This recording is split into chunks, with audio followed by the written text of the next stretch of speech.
DC. You know we're out at the USA Cup. You're taking it slightly, I'm taking it slightly. Now how you gon' act, oh you gon' be right back. Well we gon' be right here, we gon' be right here. We ain't going nowhere. Welcome to DC. DC, the home of Chuck Brown. Oh you don't know the sound? Well let me break it down. The G-O, the M-A and B-O. See though, we've been pumping crank since an embryo, really though. It's the city where the people hold the power, and you can see 9 dimes every half an hour. Well, lunch and Joe is the lingo, and brothers rob, so ain't nobody rocking mink coats. Take you back to the madness had, so how the city renamed Cigarettes Jack, so how even the mayor had a running with crack, but we all kept it real and we voted them back.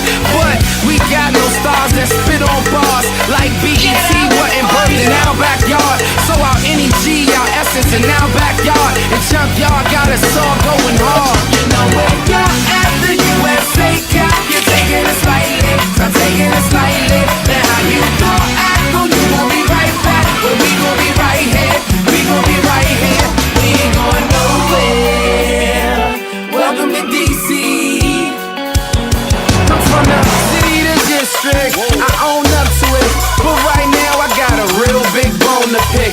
When this industry gon' let us get some ownership, we gotta take it, huh? Well we own it then. This ain't a hit and run, no we're not an accident. More like a hit and hold, sorta like we tackling. And we crank so hard cause we be practicing. And this is just the beginning, Slim, we just scrimmaging. So lace up your Nike boots and pass with the Timberlands. With them brothers off the boat like they Gilligan, with a condition that. What's up, you guys? Welcome to another episode of the Stubbs Show. I thank you guys for joining me on today for another episode. Oh my gosh, I hope that your day is going good because the sun has finally came out. I'm telling you, we've been dealing with that rain and so many other things, and I'm so thankful for to have the sun coming out today. So before we get started, as you see, it's all about Washington, D.C. on today. And we have a D.C. mayoral candidate coming on by the name of Dr. Rhonda Hamilton. And I'm going to be talking with her on today to see if she deserves your vote because this is an election year. But before we get started, you know, guys, I'm always, presenting you guys with a new book. But this isn't a new book. And you guys have probably heard me mention it before. And the Stubbs Show is all about motivating you, helping you to build your confidence and take that leap of faith into being the person that you were created to be. So I just want to mention Think Like a Monk. This book by Jay Shetty, it is really good. And so many times we focus on the bigger picture or the things that we want or the material things in life, and it drives us absolutely crazy. And I want you to know that there is power in simplicity. Not having too much. There's peace in simplicity. So I just want to read a piece of this from this book, and then we're going to get this show started because I don't want to hold you guys for long. There's a part that says, don't judge the moment. As soon as you label something as bad, your mind starts to believe it. Instead, be grateful for setbacks. Allow the journey of life to progress at its own pace, and in its own roundabout way. The universe may have other plans in store for you. So with that being said, hey, when things don't go the way you plan for it to go, or you have a setback or something is happening to you, an attack, and the life isn't going the way that you planned, just understand that those setbacks happen for a reason. Everything happens for a reason. So keep going, keep praying, keep pushing, and keep understanding that what's for you is going to be for you. And be thankful for every day. Stop waking up with those complaints and those worries from yesterday and the months before and the weeks ahead, and take it just one day at a time. All right, you guys, welcome to the Stubbs Show. I thank you for joining me yet again for another episode. Remember, don't forget to like and share right now. Get to sharing, tell people to log on, because we could possibly have our next mayor on the show tonight. And this is your opportunity to comment and ask those questions that you want to be answered. Let's get this show started. Oh, and don't forget to subscribe to our YouTube page at the Stubbs Show. If you're watching right there, you can comment in the section, in that comment section, and that will be where we will see it. All right, you guys, let's get this show started.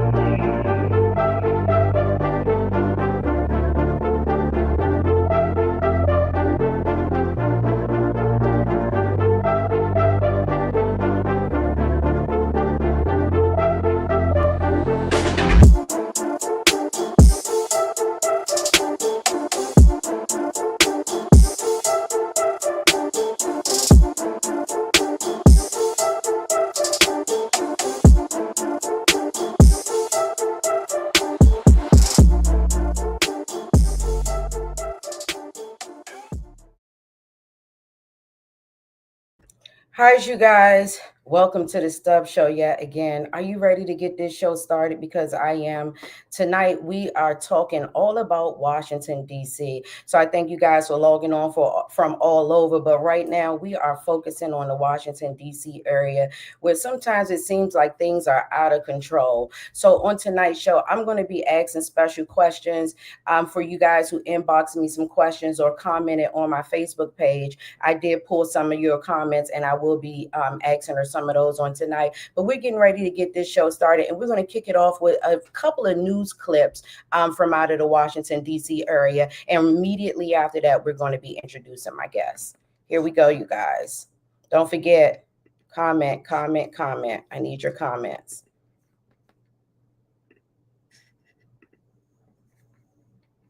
Here we go.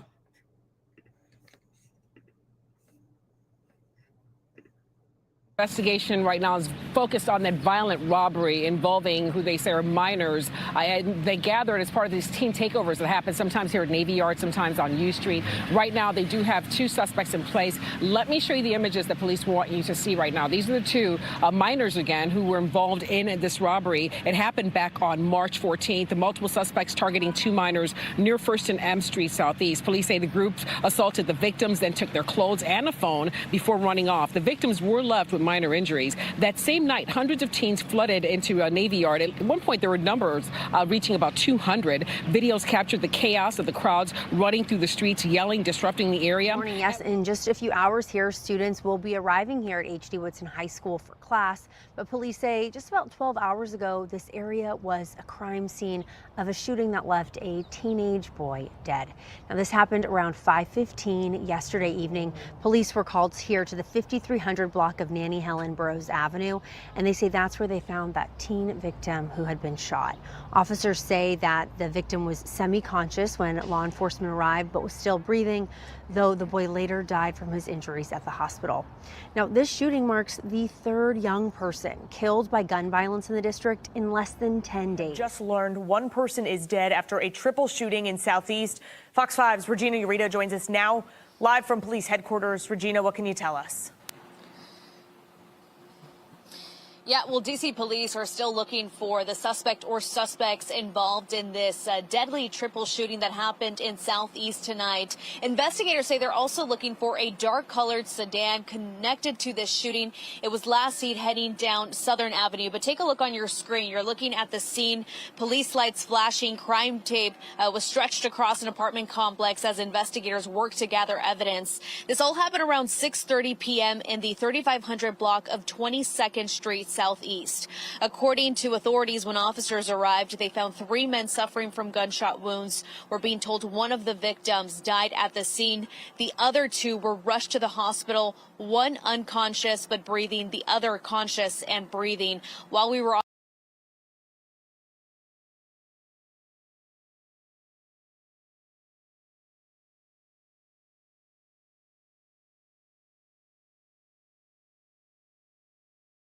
Meet my guest, Rhonda Nordyke.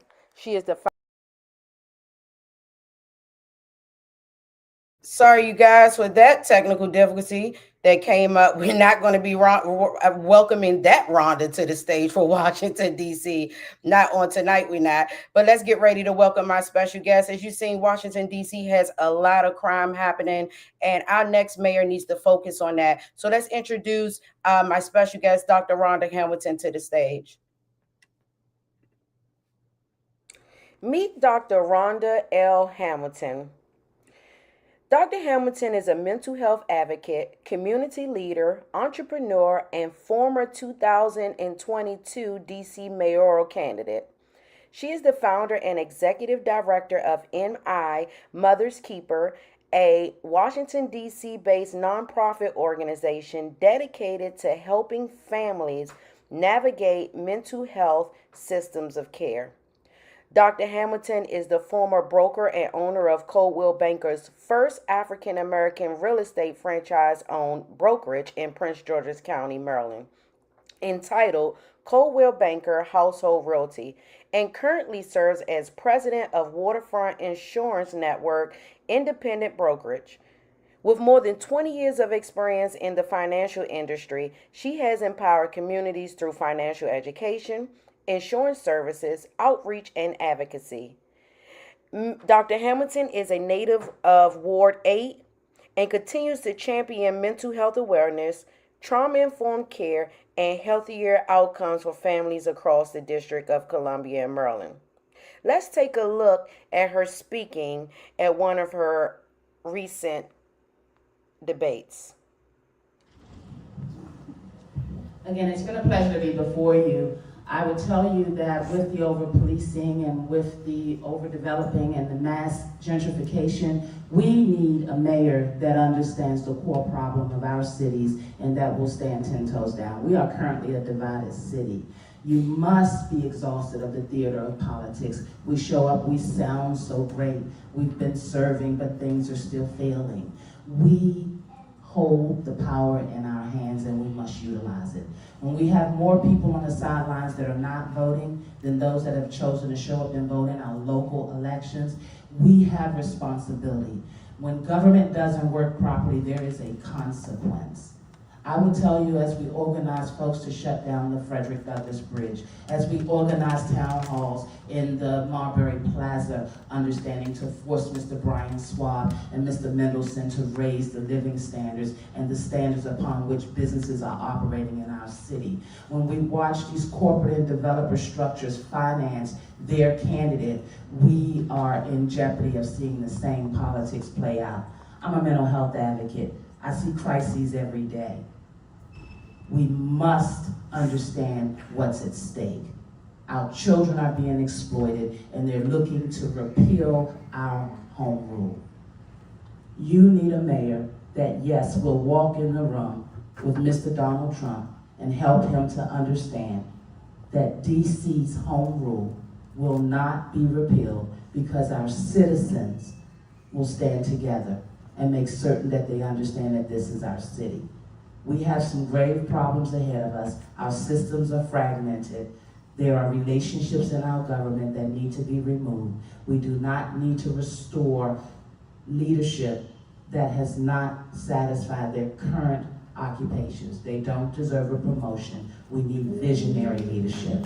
I'm Dr. Hamilton, and I thank you very much. Help me to welcome Dr. Rhonda Hamilton to the show.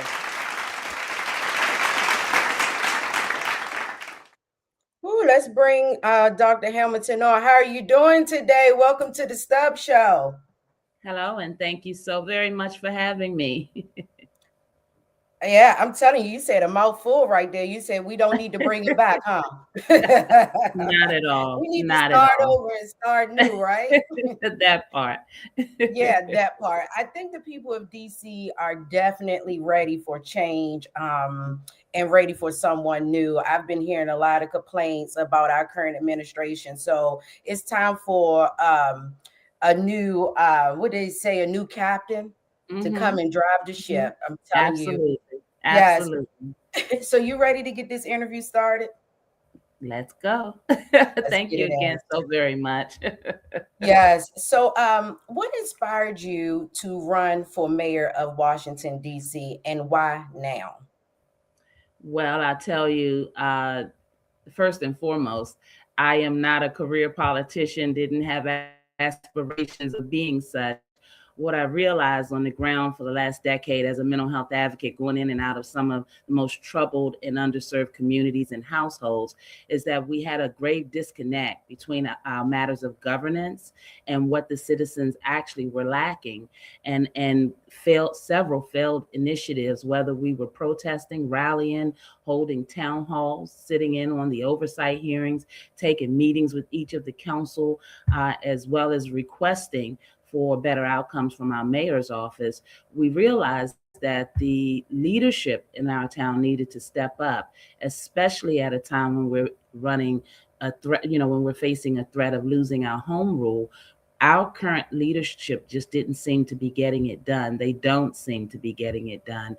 Having managed organizations as well as my own business, teaching folks on how to open their business in the real estate sector, what I realized is that managing people, resources, and finances is something that requires a certain skill that apparently our existing leadership is lacking. And so that thrusted me to the forefront after many years of being asked to step up. I didn't think I came forward to do politics. We always say we don't do politics, but we keep watching as the politics do us.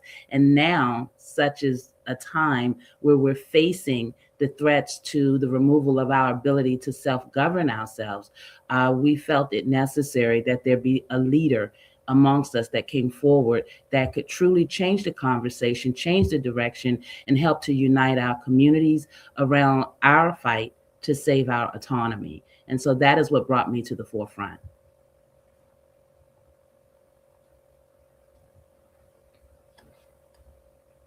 I can't hear you.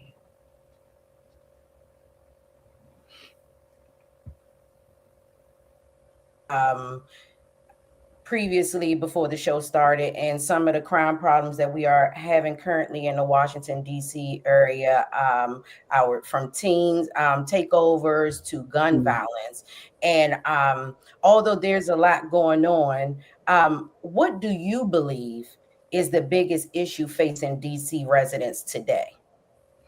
Well, honestly, with so much failing across our government agencies, and as we see the challenges for our youth and the safety of our communities as well as themselves thrust before us, the true threat is the fact that we are about to lose our ability to govern ourselves because of these publicly displayed failures.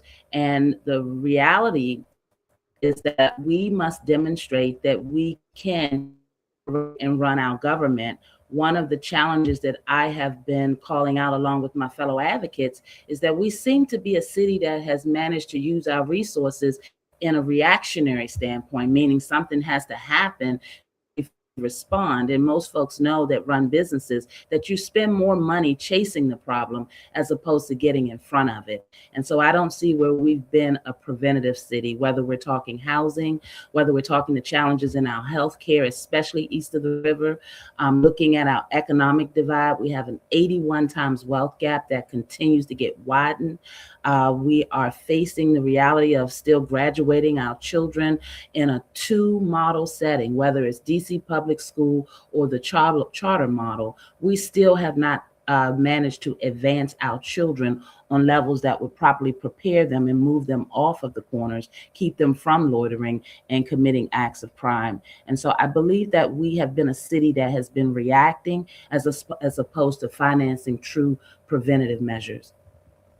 Thank you for that response. And while we're on that topic of the teens and businesses in the Washington, D.C. area, a lot of businesses, especially down in the Navy Yard area, are complaining about the teens and the curfew, and people want to extend the teen curfews. But for me, from my perspective, and this is just my opinion, I don't think it helps anything. You know, I definitely agree that we have to start having more consequences for the parents. But I do understand where people and businesses may find this as a problem or want the teen curfew due to them, getting the children off the streets during those late hours. So my next question, and this is the last one, is probably going to focus on this. With youth violence becoming with youth violence becoming a growing concern in Washington, D.C., what are your thoughts on the teen curfew law? And do you believe it will actually help to reduce crime? No, I think that we're taking again another band-aid approach to a very deeply rooted issue. The truth of the matter is that if we're talking curfews, we're talking suppressing and oppressing voices in youth energies and understandings. The truth of the matter is that the pandemic taught us that it's very unhealthy to have children locked up in families. And I say locked up because if you're forced to have to be there, then the reality is that there's usually something that's going wrong when our young people choose to stay out and get into situations that are not healthy. The truth of the matter is we have a lot of unhealthy households. And we as a government, when we are failing, there is a consequence. And we're seeing that consequence play out across our media venues. We've got to get a robust village in place that is going to work together. We're watching a government with fragmented systems, which means that one agency from one day to the other is not necessarily communicating with the other. We've watched time and time again the failures with our DYRS, the failures with our DPR in terms of keeping the community engaged, keeping the young people with outreach understandings. We have community centers that are closed. We don't have vocational and trade and skill set understandings in our school settings. We have not managed to help our youth find pathways to employment opportunities. When you talk about poverty, 81 times wealth gap, crime and poverty will always go hand in hand. It always has and it always will. And so we must be a district that is going to be proactive at creating pathways. We have to become that village. We have relationships with our police and our law enforcement that are very fractured on our community level. And so we have to work to reestablish those bonds of trust, those bonds of respect for law enforcement. We have to bring our small businesses up to par in terms of the stability. Many of our small businesses are employing our local residents, and we must encourage and increase those opportunities. But the only way we can do that is to make sure that our systems are operating properly. Many of our small businesses are struggling, and that should not be the case in a city that's managing a budget as large as the one that we have managed for so many years. The reality that we have so many churches that are closed. We've got to get our churches back to the forefront and get them involved. We are a city that is plagued with human trafficking. And so we must be preventative in the way that we spend our money and allocate our resources. We have many folks that have been in receiving money from our district government, but have not provided us the proper outcomes. And we must rein that in. We must have accountability, and we must have stakeholders involved. We have many sports franchises that are making millions of dollars off of being here in the city, and we haven't leveraged that in order that we can extract more internships, more opportunities to expose our youth not to just playing the sport, but understanding the business around the sport. We have green energy understandings and opportunities that we can introduce our young people to. We have the media. They are so excited to be on social media. And so what we have to do is we have to run interference in the spaces where they are and challenge them to be able to have access to opportunities, to be able to earn money, to start being able to be excited about being part of a city that would look out for them, that would make it possible for them to economically grow, to make sure that they are able to be challenged in the spaces that they're in. We have many opportunities that we can explore before we lock them up in their homes that are unhealthy, that many of the programs that we fund that are supposed to be helping youth don't even touch the households. And so while we do need to keep the parental accountability in place, I think that the conversation needs to be broadened, because many of these children, for example, you look at children between the ages of 5 and 17 years of age, we roughly have 125,000 young people, and half of them are reared in single parent households. And in a city where the rent is so high, many parents are working too, and sometimes moonlighting for a third job to make the rent to keep a roof over above their heads. So if we don't have a village approach and stop showing up with one-dimensional solutions, we're going to continue to be a city that fails. We have resources. We have many resources. What we have not done is properly managed the understanding of those resources to reach the young people that deserve to receive them. And so we need to open our government up, make sure that we're extending internship opportunities, starting to create and train tomorrow's workforce in order that we can remove some of this senior level resource that employees that haven't really served us the purpose that we should be being served. What I mean by that, we have a lot of corruption, a lot of fraud, a lot of systems that are fractured. Hold on, hold up now. Hold up. I got a question for that. I mean, we can talk. My point is that did you hear me mention the word curfew and all of that? Yeah, so loud and clear. Curfew, we're leaders that don't have true solutions. And I'm not a leader that does not have a solution. As a mental health advocate for the past decade, I've been screaming mental health matters. Our youth showed up at our council and told us the two single most concerns that they share in our school settings across this city are that they don't have enough mental health resources and that they don't feel safe. Yeah, that is true. And while we're on that, a lot of our teens are incarcerated or being locked up. And like you said, poverty and crime go together. Some of them are committing crimes because they are in a single parent home and they're trying to help mom out or trying to help dad out. And I want to go to a question since I brought up incarceration. I wanted to bring up a question that someone posted.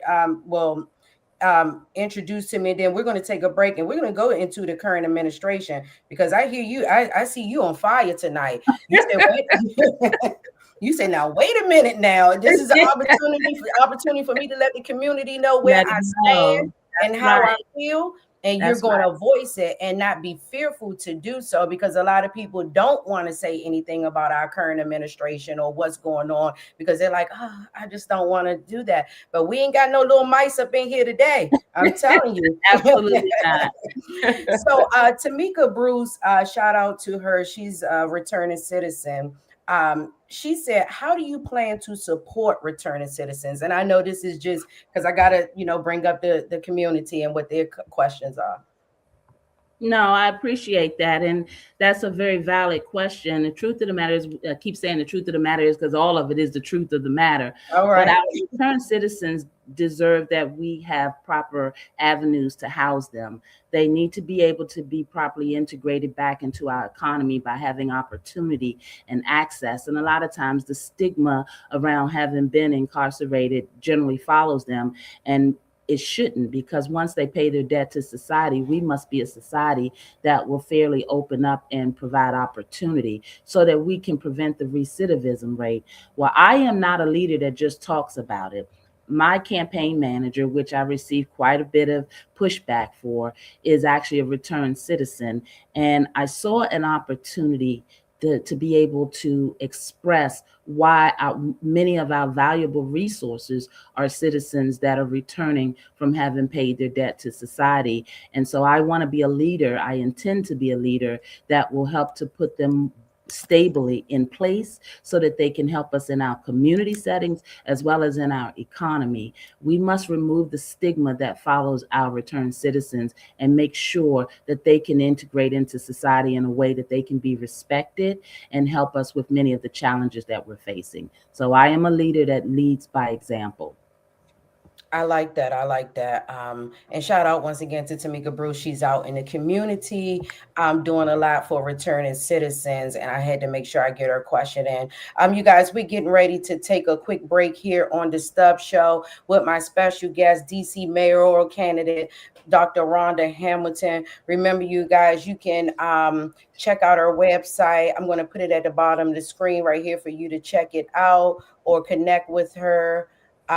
Right here at www.rhondahamiltonfordc.com. Make sure you guys connect with her and also her email and Facebook. You guys, you can check her out on Facebook at Rhonda Hamilton for DC, and forgive me, that's Rhonda.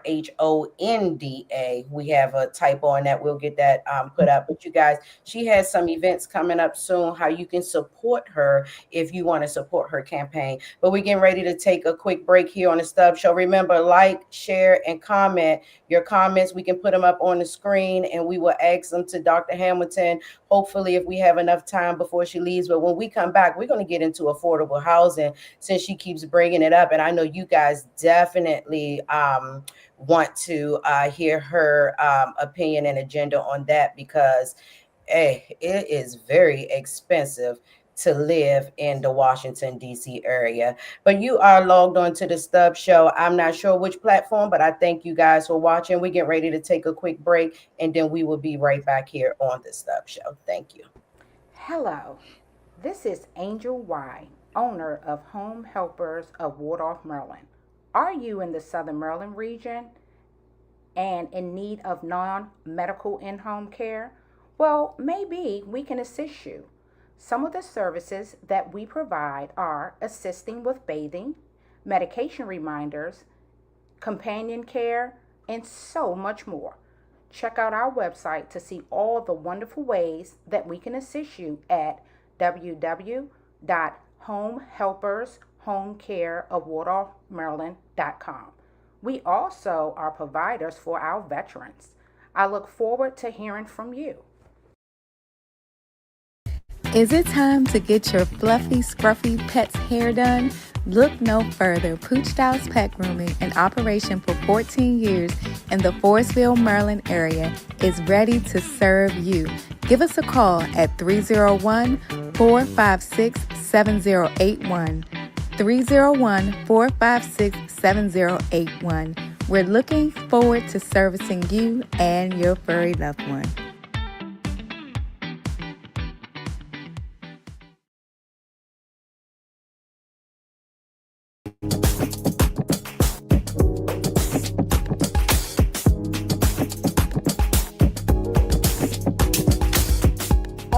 This is PW Wedding Officiant. Let's make it official. Contact us today.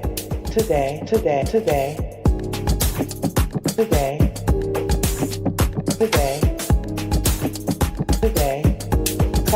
us today. All right, you guys, welcome back to the Stubbs Show. Remember, if you would like to become a guest on the show, or you have a business, commercial, or brand, or music that you would like to share with the world, then you can just contact us at thelofnetwork@gmail.com. But today we're talking about the great debate. We're talking with our special guest, Dr. Rhonda Hamilton, who is a DC mayoral candidate, and she wants your vote in this November. But we have to make sure that she deserves your vote. So we're talking with her and going in depth about her agenda and campaign. And before we left, we were talking to her about many things, and she kept bringing up poverty, crime, and affordable housing. And we know in the Washington, D.C. area, it is expensive to live in the nation's capital. And a lot of people are doing their best to survive, and it is hard. The cost of living is going up. The gas prices are $4.50, and it's just a struggle out here. I don't know about you, but it's a struggle for me. So my next question for you, Dr. Hamilton, is affordable housing continues to be a challenge in Washington, D.C. What solutions do you propose?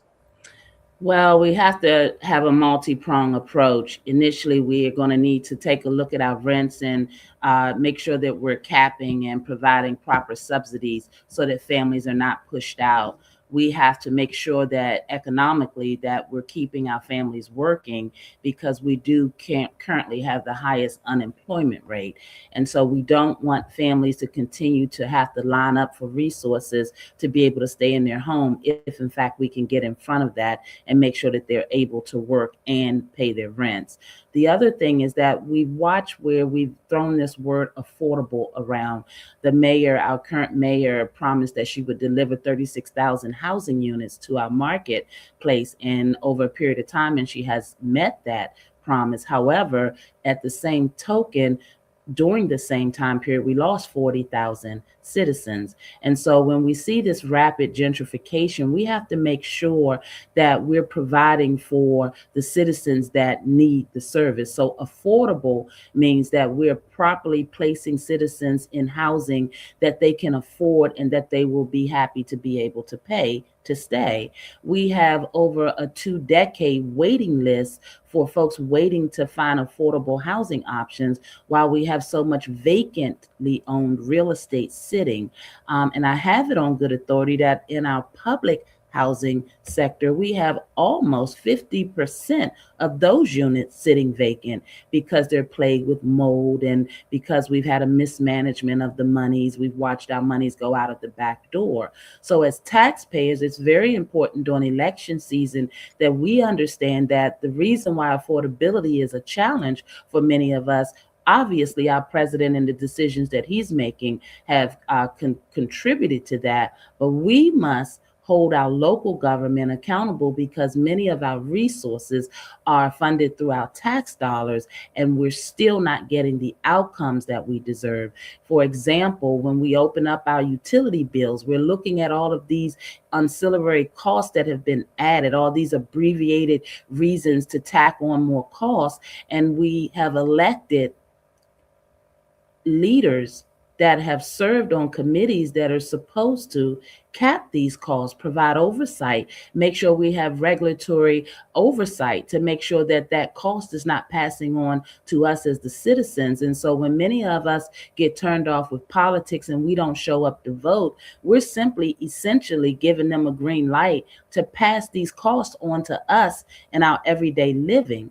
And we can do something about it. We will do something about it, but we must elect leaders that are going to get the job done. We have to stop having these relationships that are more of priority for our developers, our corporate structures, and our special interest groups that are pushing their agendas and that put the citizens of DC's concerns at the bottom of the list. That needs to end. And as the nation see the governance, a lot of times citizens such as myself, 3 generations Washingtonian, we take for granted that the geography of who we are is impacting a lot of what we're experiencing. We have to elect leaders that will stop these relationships that will fund them and put money in their pockets and not cut the cost to our everyday citizens. And that must end, and it will. Yeah. You know, Yes. let's just get into I'm sorry, you broke up a little bit. What did you say that ending? I was just going to say there is absolutely a serious affordability problem, but I'd like for DC citizens to connect that to the failed leadership of our existing elected officials. Well, let's just get into the hot question for today. And that is, what do you believe is the biggest I'm sorry. What do you believe our current administrative is doing wrong that you would change? Ooh, how much time we got for the show? Okay, so what I would say is there's not enough accountable leadership. And what I mean by that, if you're serving on a committee, for example, for youth affairs, serving as the chair of the Committee on Business and Economic Development, and we're failing tremendously in those areas, why would you then believe that that means you should have a promotion? You've been serving on the Committee for Public Safety. You've served multiple years down there and you still haven't gotten it done. So I just believe that there is a time where we have to part ways with leadership that is not serving our best interests as the citizens. What I believe that they're doing wrong, that I would like to see done differently, is that they are choosing to cozy up to folks that want to make a dollar on the backs of our citizens, and they're not standing 10 toes down for our citizens. And one of the current things that I heard that they're getting ready to pull from the budget or take money away from is childcare. And my next question with that is, where is that? I had a hot question for that one with childcare. Yeah, would you prioritize restoring or increasing child care funding if you become our next mayor? And even if it means cutting spending in other areas of the city budget, would you get it done? Absolutely, I would get it done. And that's why I keep calling for an audit of our budget monies as well as all of our agencies. For example, MPD in 2025, we paid over $130 million in overtime. Yet we're still a city plagued with the National Guard, Homeland, and ICE agents. We have so much over policing going on. We're spending money and we're not reducing the crime. We have nothing to do with our youth that is positive, and we're continuing to cut crucial programming. What is it? I saw an email that came over my desk in the last couple of days from Mr. Harold Cunningham Jr. Mr. Cunningham is actually the ANC for 7FO8, which oversees our incarcerated citizens as well as our women of the Harriet Tubman shelter. They're about 2,200 strong, and Mr. Cunningham is concerned that they also are facing cuts in programming, much needed mental health care, and the resources needed to help the citizens integrate as they come out from jail. But yet and still, Department of Corrections paid upwards of 13 million almost in overtime for operational understandings. And we have to make sure that we're justifying this overtime that's being spent, and we're still failing as a city. And so this is where our costs are. This is where our monies and dollars are for our crucial programmings. They're tied up in these patterns of behavior of our government that have no transparency or accountability. And so I want to go across all these agencies and find out why it is that we have to spend so much in overtime and we're not addressing the true everyday problems of our citizens. And so we're pitting one against the other because we have failed leadership. And so there is a consequence when our government is not running properly. And the final statistic I'll give is one that just came out, was that we're spending, $15 million for our district cable services, and we're not able to properly appropriate the budgets for how that money is being spent or justify the fact that we're spending that kind of money, and we haven't offered career pathways for our young people. So we have the money. We have a large footprint inside of the federal government, and if we don't better manage our affairs locally, the federal government is going to keep pulling money out of our budget to force us to be crippled because our leadership has not been proactive in making sure that we're accountable in our operations, and that must be addressed. So absolutely, I would not only make sure that our child care is properly funded, but all of the other crucial programmings that are facing cuts because we're not managing our dollars and cents properly. Yeah, because if we don't have childcare, a lot of parents just won't be able to go to work, and the crime rate is definitely going to go up. CPS is going to be involved in a lot of households. Children won't be able to go to school, and I see where that problem is. And thank you for addressing that. I have a question. Should I don't mean to cut you off. I want to make a point, and the point is I want our citizens to not lose focus and not have amnesia. If we watch the pattern of behavior of this mayor and this administration, each time that we've gone to bail out or facilitate these large stadium deals, saving the Ted Leonis situation, and then turning around and attacking SNAP, then going to give the land away and negotiate this RFK deal. And yet and still we have folks still laying in the streets. We don't have the grocery stores we need, our youth and the crime that we're dealing with in that arena. So the truth of the matter is this has been a government that has favored policies, agendas, and projects of larger corporations and developers over that of what we need to be appropriating the monies for our citizens' needs. And so we've got to deal with that. Yeah, and Ward 7 and 8 are really struggling with food deserts and not enough. The developments are coming up to break down the low income communities and put people further in poverty, but it's not building up enough and having affordable housing for people to move over in that area. So people are just getting pushed out, and Bury Farms is a prime example of that. Mm-hmm. Mr. Allen was a guest on my show yesterday, and Mm-hmm. he's actually from Ward 7. And one of Mm-hmm. his questions that he wanted me to ask you is, what are your views on the emergency freestanding emergency health center at Fletcher Johnson? Well, and that's a wonderful question, especially when we see the challenges faced at Cedar Hill, the only hospital in Ward 8 that was supposed to be addressing the concerns we had for healthcare disparities. And it's very disheartening to see them fail after just opening up a year, and not just fail, but actually be issued a citation from our Department of Health and have so many complaints from citizens that have to go and receive services from them. So it's very concerning that they would be the oversight for the standalone project at the former Fletcher Johnson campus. And the truth of the matter is, again, proper oversight and accountability of our dollars and cents, making sure that the contracts that we enter into as a government to provide services for our citizens are adhered to.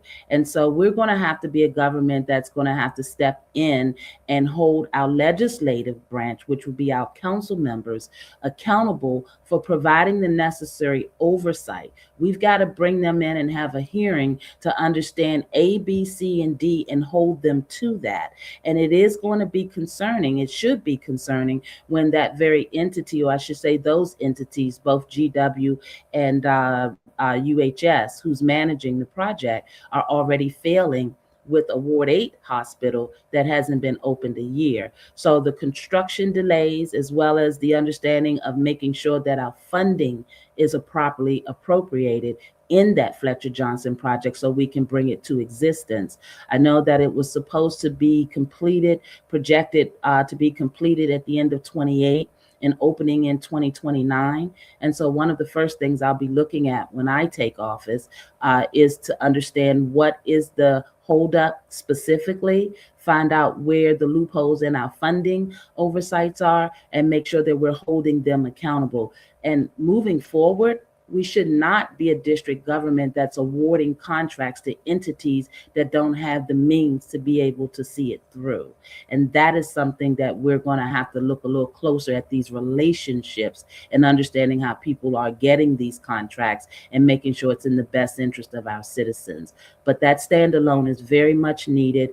The trauma health care that's needed to be provided, our Black men's health east of the river needs to be highlighted. And we need to make sure that we are a government that are doing relationship with folks that are going to adhere to the contractual obligations. And we have not done so well in that department. And that would be why we're seeing the delays that we're seeing. And while we're on, and come on through with the manifestation when you take office. Don't forget the Stubbs show brought you on through and let you say what you needed to say. And when you said that, I said, well, come on, speak it into existence. She said, when I take office, I know that's right. I love it. So while we're on Ward 8 and 7, which are very underserved communities, and we have Black owned businesses over there that are very neglected, and gatekeepers over there in those areas that are stopping other people from getting out. And I didn't mean to say gatekeepers, but yes, you did. Speak it. I mean, it is what it is over there. Yeah, But it is. let me move on. Do you believe that DC leadership has done enough to support Black owned businesses and underserved communities? No, we haven't. And one of the things that I'll call to attention is what we call the CBE, which is the Certified Business Enterprises mandate that says that we're supposed to be making sure that these small businesses, especially Black-owned businesses, are receiving proper and fair access to contract rewards. Well, with so much fraudulence going on in our government and so much procurement fraud, I should say specifically. A lot of the businesses are being pushed out. They're not given fair opportunities. These relationships, as you heard me speak of at that opening clip, there are relationships operating in our government that need to be removed.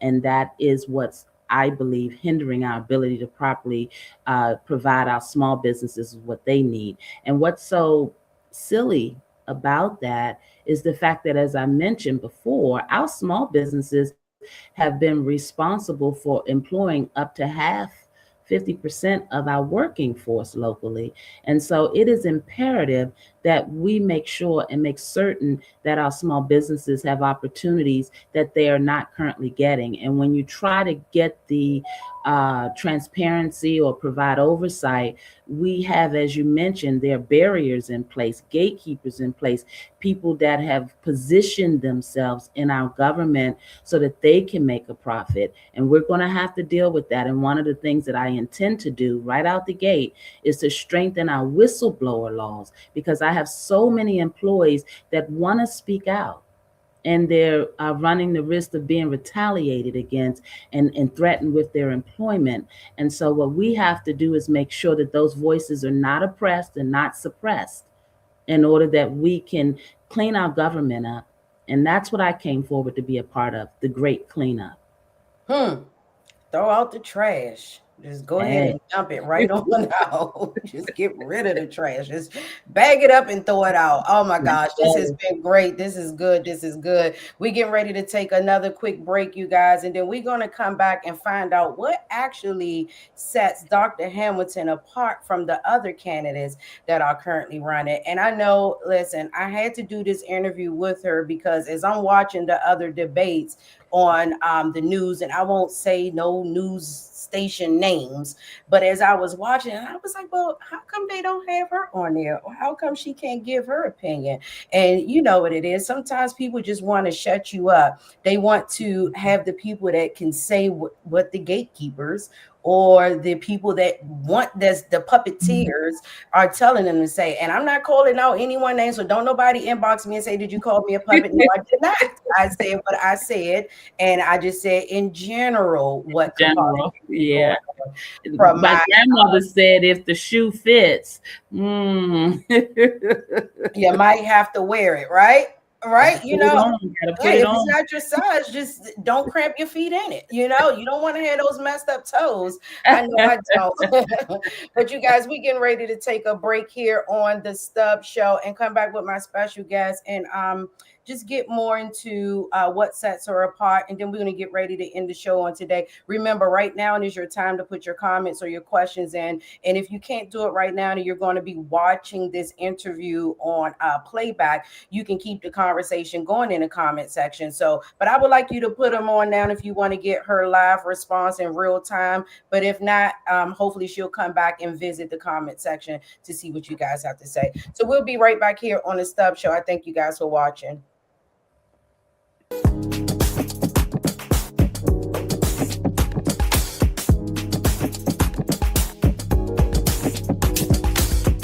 Hello, this is PW Wedding Officiant. Let's make it official. Contact us today. Today.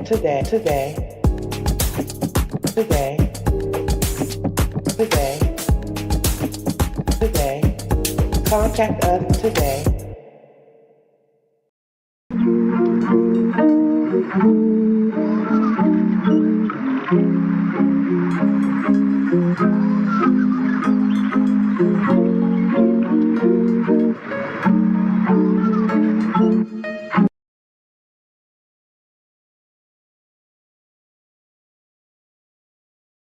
I made that break really quick because I want to get my guests on, and I know we are pressing for time. I may have to do an extra, like if I can get some more candidates on debate. Who's not scared to sit down with Dr. Hamilton? Who's not? Let me stop being messy. I was gonna say, but let's do a real debate. You know, let's get someone on with her, maybe a few, And then you can, go against some of the things that she's saying, or saying what you would do differently, or why what she's saying wouldn't work. So let's do a greater debate. Tonight is a great debate. Let's go greater. Let's go to the greater debate. So if you guys say, hey, I want to come on and challenge some of those things, or I want to just debate my campaign, my agendas with hers, then you can just email me, guys, right here. Become a guest on the show at the lofnetwork@gmail.com. Is right there under the screen. But we get ready to bring my guest back on. I see a comment has come through. Oh, okay. Shout out to Wanda Briscoe. That's my girl. She said right. Yeah, let's bring some more people on, right, Rhonda? Shout out to her. I just love her so much.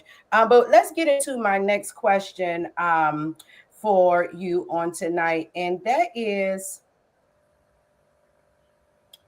what is one policy position that you believe sets you apart from the other mayoral candidates? Housing. I have to speak on housing because whether you're east of the river or west of the river, housing is a hot button topic, as it should be. If you're not stable in your housing, then there's no way to expect anything else is going to work in your favor. Housing is healthcare, as I have been advocating for. We wrote a policy, myself and a co-advocate, called the Heart Act, and it was designed to deter the slumlord presence that we have in our city. And the very embarrassing thing is that one of my opponents sits on a committee that oversees the Department of Buildings, and the fact that we have so many citizens living in our city with uninhabitable housing, and so many landlords capitalizing and collecting rents on units that do not meet our housing code. And so, coming from real estate, having a sales background, what I understand is that the real estate is the asset. And most folks are coming into our city purchasing these assets and making money at the behest of our citizens and not meeting our housing codes. And so what stands me apart is, one, I am a candidate that walks with receipts. Many of the candidates in this election are folks that have studied us, that have read about our statistical information. They're repeating it, and they sound very smart, but they're not very much in tune with the on the ground reality of what these citizens have really been living with. I am an advocate who's not only called it out, but actually, instead of just talking about the problem, came forward with a solution, which was that we must tax the asset if we're going to truly get their attention.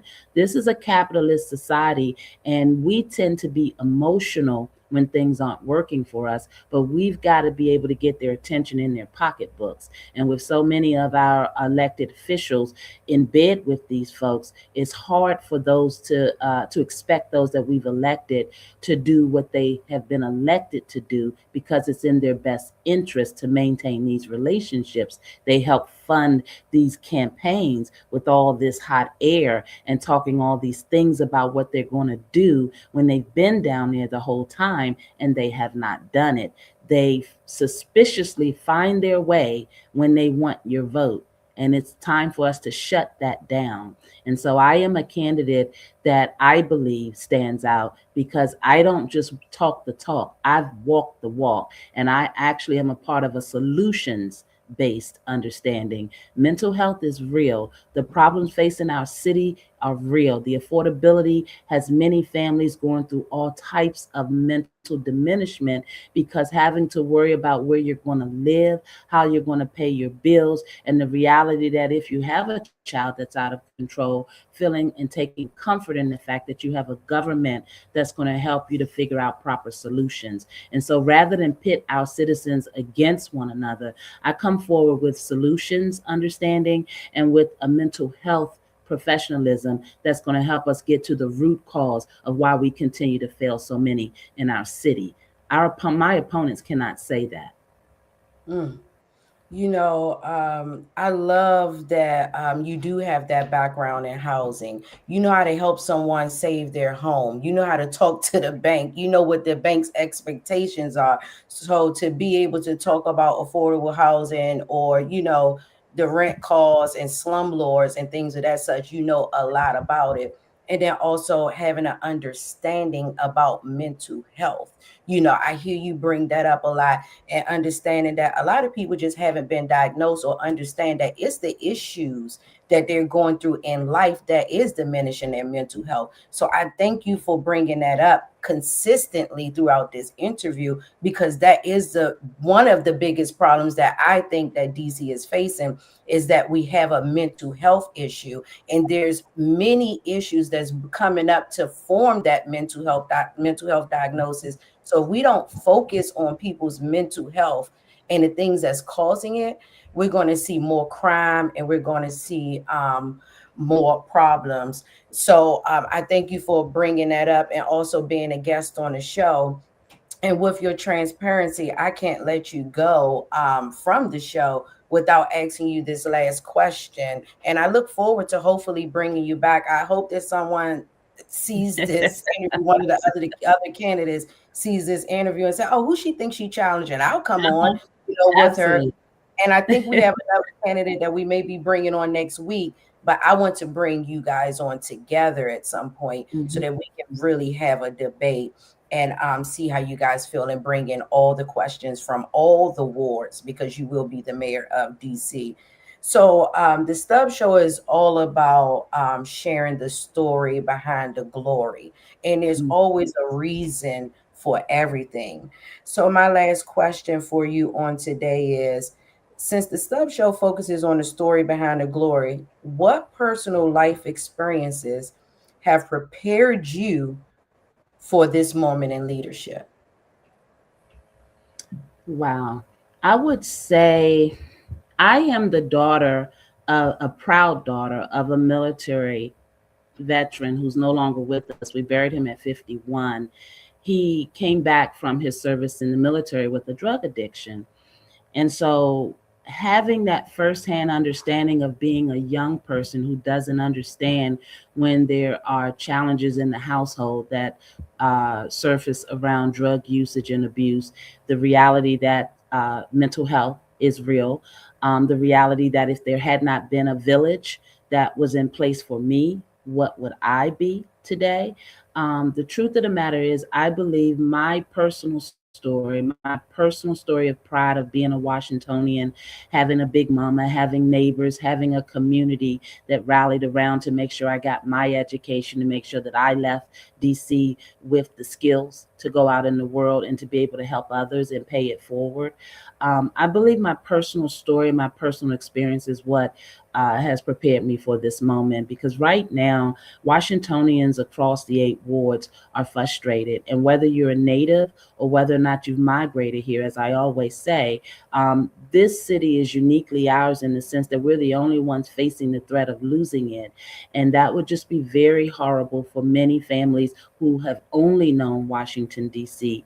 as their home. And so I would have to say my personal connection with understanding what it must feel like to be a Washingtonian and watching us fail so poorly and watching us continue to be attacked. The president showed up and said our children were born to be criminals. I took that personal because I was once a child in this great city that raised me.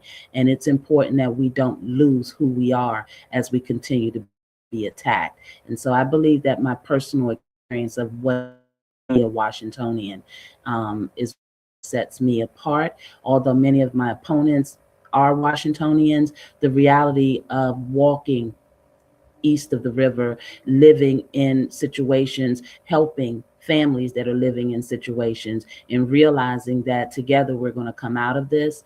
The resilience of my city, understanding that Mr. Marion Barry, our late great, helped us to understand what it looks like when government works for us. And so I am not a candidate that is funded or financed by these special interest or corporate or developer understandings. And so I truly am in this race as an extension of just being a proud Washingtonian and understanding that together we're going to defeat anything that we're facing. And so that's my personal experience, I would say. I could go into my professional career, all of the families we've helped, all of the training received to running a business in an economy where real estate was challenged. There are many skills that have prepared me for this, but it's my personal walk that I believe endears me to my citizens across the 8 wards. Oh, thank you for that. You guys, make sure you check out our website at rhondahamiltonfordc.com, where you can learn more about her and see her background. And hopefully you'll invite the Stubbs out with you one day or two or three out in the community, and we can, capture some footage and show the people, or even go live if you have an event coming up in the community, to show the people that you're out there with boots on the ground. Because our current administration, we like you said, we hear a lot but we don't see a lot. Mm-hmm. They don't show up enough. And you brought up the late great Mayor Berry, and he showed up for the parents, he showed up for the community, and he showed up for his people. And Mm-hmm. he's our forever mayor, rest in Right. peace. But he was that leadership and example of caring. And my mom brought up one day, and she's in Ward 7, and she brought up back in the days how Mayor Berry had the where if you got evicted, he had Mm-hmm. storage units for you. If you didn't have a place to put your stuff, he had storage units where to store your items for free. And I was like, that was a man with a heart, that Yeah. cared for his people, that brought Yeah. struggle forth. So I thank you for joining us here on the Stubbs Show and everything that you brought forth. And good luck to you. But before you go, do you have any events that you want to put out to the people and let them know about? Now, I know you have a gala coming up. I don't know if we should be announcing that, but that's a fundraiser for you, correct? Yes, Yeah. it is. And absolutely, I'd like to announce it. It's actually Let me this see if I Saturday. can pull it up for you. Hold on. I Yeah. think I have an image, but go ahead and talk about it. I think I could pull the image Yes, up. it is a community fundraising gala. All too often in politics, our community has been left behind. Sometimes the politics, the conversation goes over their head. And it's important for me that they are at the center of everything that I'm doing to become DC's next mayor. And so there are some community members that I have watched from ward to ward that has been in the fight, that stands in the gap, that are taking the calls from the citizens that are frustrated when the rodents and the mold and the ceilings are falling in, or taking the call when they haven't been recertified properly and their rent is going to go up or they're facing eviction. There have been some brave souls that have been standing in the gap and helping their community members. And I wanted to acknowledge them because one of the reasons why I chose to run is so that public government can work for its people again. And I don't want to lose them along this journey because many of them don't understand the fact that we have two elections. Many of them didn't understand, because I was an independent, which I've been since 2012, that they could vote outside of their party. Many of them just wanted to understand that their concerns mattered. And so I want to make sure that I am the kind of leader that will always extend the open door, extend a seat at the table, because we've got to change the conversation in this town so that the political conversation is focused on our citizens. And so this Saturday, I'm excited to invite them to celebrate with us as we kick off and get ready for the primary election, which is just to elect the top Democrat and the top Green Party. And those candidates will come forward and face me and other independents in the general election, which is in November. And so we're getting ready to get our signature petitions in the second week of June so that we can get on the ballot. And so we're going to celebrate on May 30th with members from the community, all of my wonderful team, many members from across several professional industries that have been supporting our efforts. And we're just really going to have a wonderful time. Mr. Olson Parker is a comedian who's local and supporting our efforts. And he's backed by popular demand, because in times like these, we need to be able to laugh and feel good again. And so Saturday at the Thurgood Marshall Center on 12th Street Northwest, we're having a fundraiser gala, and we were consciously making sure that we kept the ticket cost very minimal. So it's $40 so that members of the community can come out and be a part of this event. And it's a celebratory event. It is the introduction of what I call the revolution in Washington, D.C., led by myself and many citizens who absolutely deserve change. And so the tickets are on Eventbrite. And last check, there were a few still left. And we would love it if members of your audience would come out and take a closer look to who I am, what I'm talking about, the types of folks that are excited to follow and support me, and gear up to get ready to vote for me in November.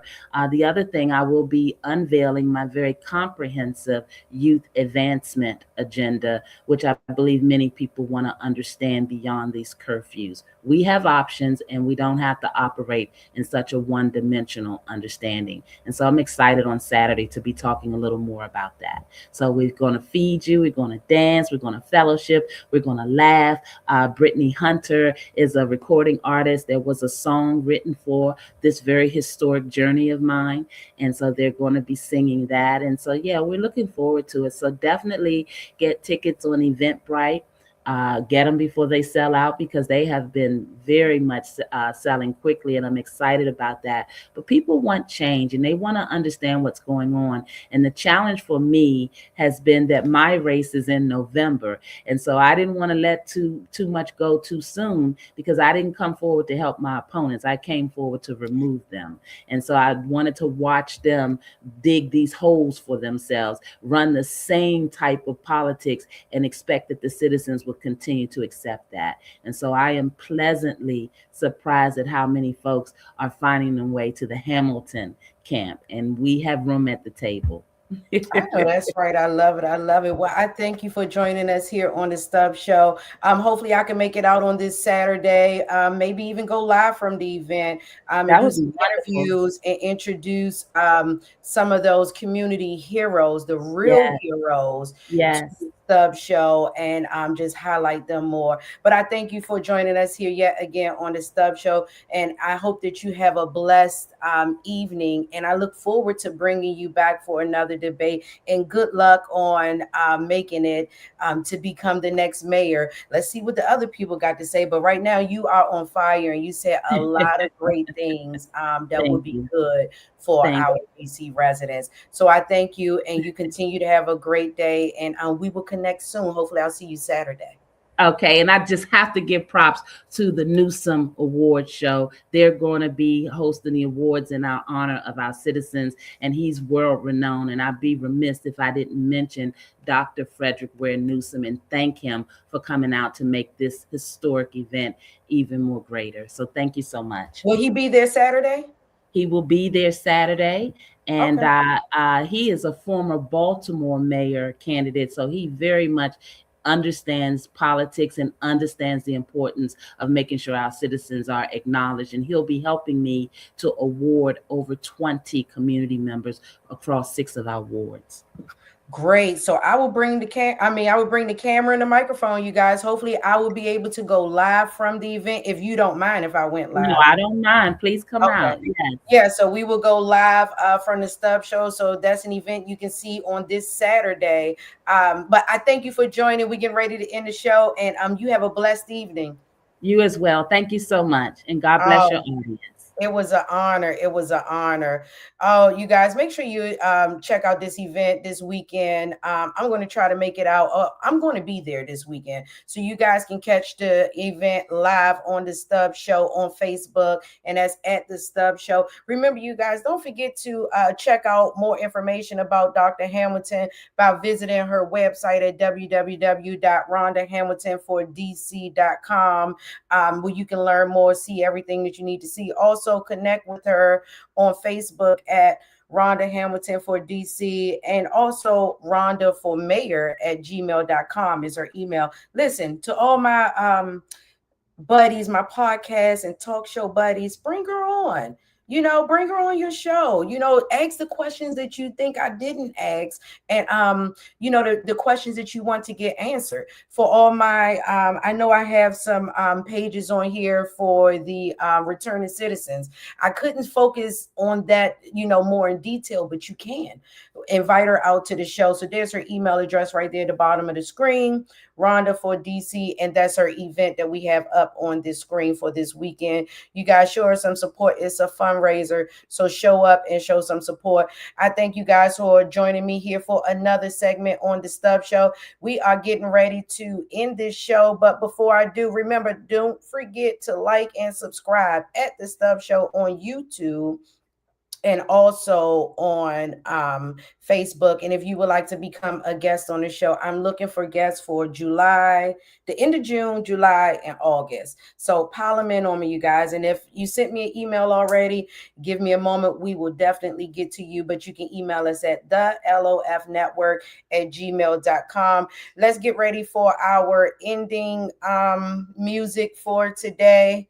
Let me pull it up. Your girl this was a leap of faith, you guys, as far as the Stubbs Show. And I'm bringing it back, and I'm doing a daggone thing. You know, I'm getting the commercials in. I'm getting all that stuff in. So let me see. We are going to end the show with one of the Washington, D.C. rap ciphers coming to you, produced by Moan on the Beat. That's on Instagram at Moan on the Beat. Here we go, you guys. I thank you guys and have a great day.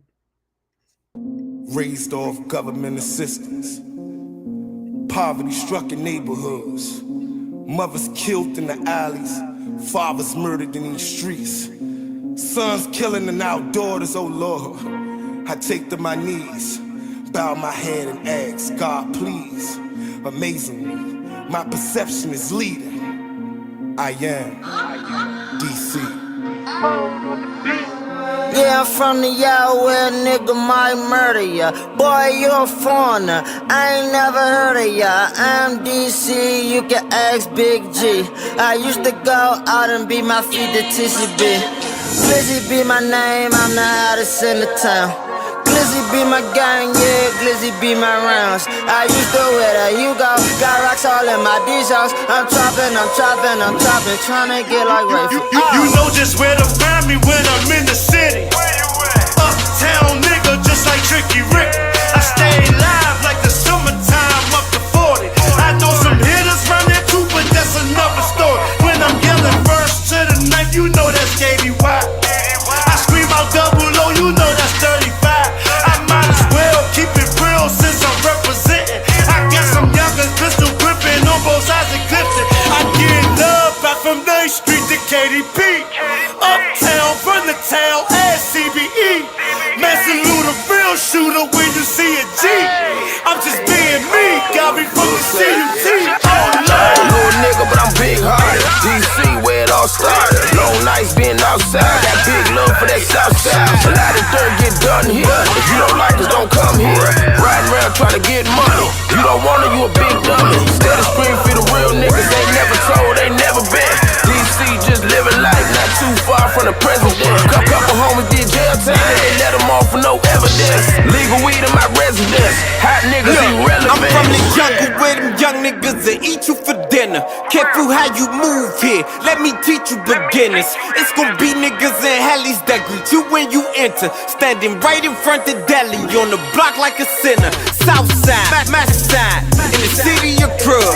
This the way we all pray, Lord send me a plug. Me and my thugs, send that's fully semis and drugs. Same streets you can't walk, I get plenty of love. Life Northeast, Edgewood, 600 block, catch me up top. Posted up by the bus stop, we don't trust cops, we just bust glocks. I be all in the danger zone like CHV, that's an uptown. DC stand for don't come, you better go.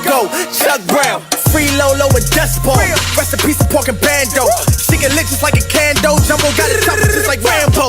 DC verse everybody think shit sweet, then make a move. Come around with that bullshit, you gon' leave quick like Larry Hughes. Uptown, 1-4, kick a nigga dope. Ain't no loaf and catch a nigga slipping, we gon' let him go. I'm DC, seen a lot of change, but we still here. Young Migo, I'm the plug, real I can get what you want. Know that pistola is on me. See me pull up in that margin. Come from El Salvador, my plaza, my amigo, batiendo manteca. Mama dolor la cabeza. All is on, we getting paper. Little nigga, get your weight up. I ain't looking for no favor. See where I'm from, we got quadrants. You don't want no problem. Northwest, southwest, no feast, no beef. I get involved with. Why? Oh, you ain't know that I'm that queen hippie. Female MC, fuck with G's, keep it peaceful. I'm so grown and I'm so pretty.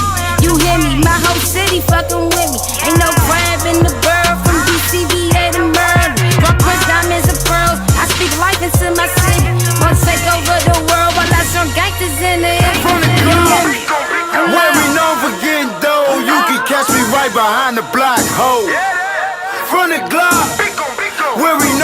keep it droll, you can catch me right there on Pop Road.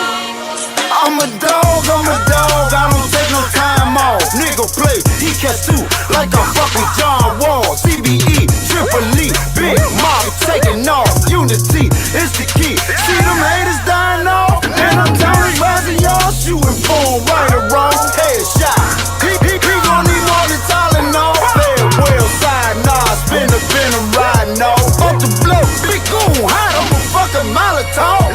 They wanna know where this money from. I guess your boy got Wonder Bread. If we get caught, then I'm going down. Cause odds I was the one who led.